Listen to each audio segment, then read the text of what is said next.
So over the weekend, we have seen quite a retrace of all the major coins going down by 10, 20 or even 30% in certain cases. This is due to the conflict in the Middle East and the growing tensions. So what will happen next, of course, no one knows, but there are some things that are worth mentioning. So first of all, let's have a look at the prices of the main coins. So both Bitcoin and Ethereum actually got back into strength again, because if you see the past 7 days, then basically you have those two dumps, one after another during the weekend, from 70,000, but now basically Bitcoin is back to 66,000 from the lows of 62,000. Something very similar happened with Ethereum. If you go to Ethereum, then basically Ethereum went down from around $3,600, $3,500 to around, well, even below $3,000, and right now it regained strength up to $3,200. Not all the coins were so lucky.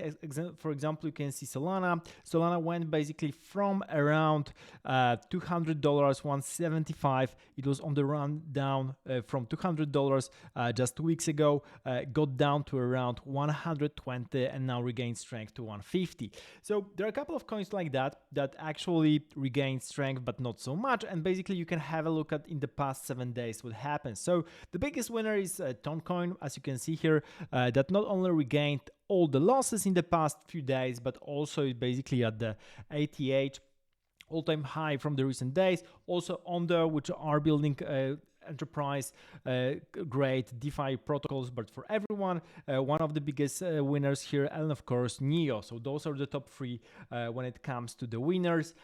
Also, you can see that there are a couple of other coins that regained strength pretty quickly, like BitTensor, Render, and a bunch of other AI coins. However, this is a good moment to actually take a step back and look at the market. Because it seems like we're slowly gaining strength. And if you look at what's happening and what was happening in the past, often conflicts and such really brutal incidents that happen market to go down in the end result in everything going up after people decide that they do not fear the consequences anymore and the worst already came. So this is what we're looking for here. Of course, nothing here is financial advice, but I'm going to tell you what I'm looking at. So first of all, there are a bunch of categories that are super interesting. And of course, layer one is one of them with Solana, Bitcoin, Ethereum, of course, but worth mentioning here, definitely Kucoin, Phantom as well, and a bunch of others. But what I'm looking at definitely is artificial intelligence and generally AI protocols in crypto. So here, the leading two are BitTensor and Render. You can probably also mention here Near, that's building quite a lot, but those went already a lot. But if you wanted to have a good entry point, this might be your chance, because some of those coins, for example, like Fetch, SingularityNet, Akash Network, they all went down by 20%, and they still down from the highs in the past days. So for example, you can have a look at Fetch.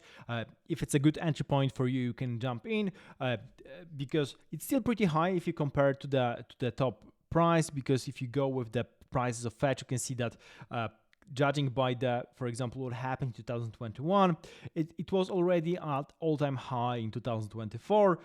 It's still down, but it's still much higher than it was in 2021.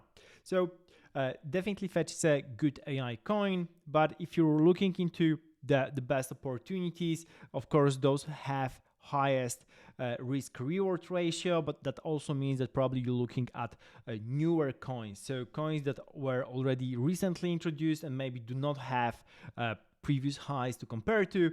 So for example, things like Nosana, maybe Delysium, those things I'm looking at. There are a couple of other things like TokenFi, which is playing nicely both into AI and Dapin.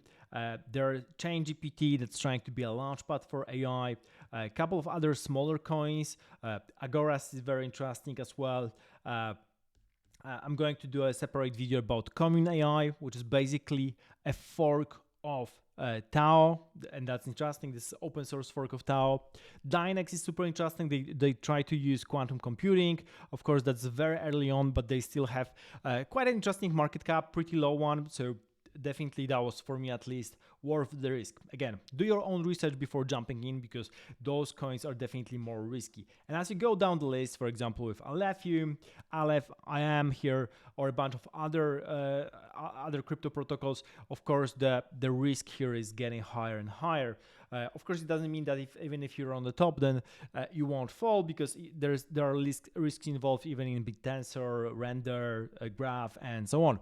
But what I wanted to say is that if you wanted to look for a good entry point, that might be it. Of course, it doesn't mean that the movement up from here up only will happen, but definitely the risk reward ratio is looking pretty nice, and from the perspective of trading, this might be a good entry point. And if you were looking at Twitter recently, then basically this is also what GCR was saying. So GCR is one of the legendary traders that's not often on Twitter recently, but he's definitely mentioning very interesting trades. He was one of the traders that correctly pinpoint that Luna will go down and shorted it from like the $90 back to the bottom, and made millions of dollars along the way.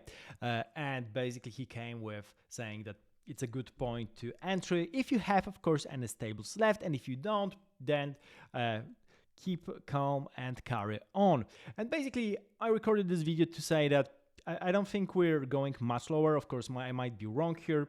Again, not financial advice. I'm just here saying what I'm doing. And basically what I'm doing is holding and not selling, because we probably will be going much higher, looking at especially the bullish news coming from Hong Kong, where they have just approved the new ETFs, both for Bitcoin but also for Ethereum. So the first Ethereum ETF is going to happen in Hong Kong, which is pretty interesting, and we're still looking forward to, first of all, Ethereum ETFs in the US. That's going to be massive if it happens. It might happen in May. And the second event is, of course, Bitcoin halving, which is coming in the next couple of days. So this is one of the biggest events if it happens. Well, of course, the halving is happening, but we don't know whether Ethereum ETF is happening yet or when it is happening. But there's definitely more bullish stuff that we look forward. And don't forget that we already have ETFs for Bitcoin from BlackRock and other large institutions, which means that the constant inflow of capital is still happening and people are still buying into Bitcoin ETFs, which we should see in the market. So this is all for the recent news. As you can see, a lot of things are happening. I would definitely be careful with the capital though, because especially meme coins in those dumps like that, when major coins even getting like 10%, meme coins are getting decimated. They can go down by 50%, 80%, 90% and more. So you should be careful with how you build your portfolio. If you build it around just super risky meme coin type assets, the chance is that at some point it will all go down and you round trip every gain you will make. So just a reminder that you should think about how you plan your portfolio as to relative to risk. So less risky assets are the biggest one. Bitcoin is probably the least risky assets, because the chance of Bitcoin going down is much lower than of other coins. And if Bitcoin goes down, then basically it goes down by little compared to what other coins can experience. Of course, again, crypto is risky. Nothing here is financial advice. You should always do your research carefully before jumping into any coins or any narrative that is. So thank you for watching. Subscribe to the channel. Let me know in the comments what you're buying right now, or are you holding, are you selling? And see you in the next video.